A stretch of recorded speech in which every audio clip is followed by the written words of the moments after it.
Your chest wall muscles, or pectoralis muscle, can play a significant role in the cleavage achievable after breast enhancement surgery. The pec muscles insert along the midline as demonstrated here.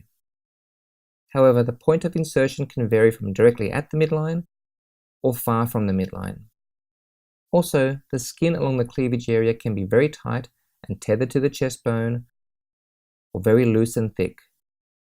These factors can also impact on the cleavage after breast enhancement surgery.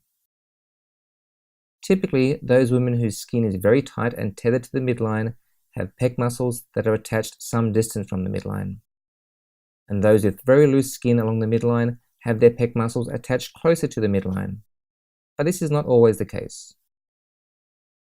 In this example, the muscles are attached some distance from the midline. So after implant placement, there is a high potential for having a wide gap along the cleavage area. In this situation, the surgeon must actively detach the pec muscles from the chest wall to allow for a wider base implant to achieve a tighter cleavage. Of course, for those women whose midline skin is tight and effectively tethered to the chest wall, there is a limit to how much of an improvement is technically possible. In contrast, here we have a situation where the muscles are attached very close to or at the midline. This is a situation where it is technically easier to achieve a deeper and closer cleavage.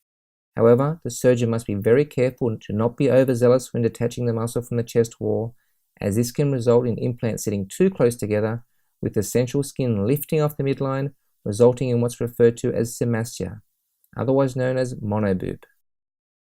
The final matter for consideration is the thickness of the pec muscles and the width of attachment to the chest wall. A thick pec muscle with a broad attachment to the chest wall can make achieving a tighter cleavage very difficult. The surgeon must at least partially detach the muscle from the chest wall to allow the implants to sit closer to the midline and thus achieve a tighter cleavage.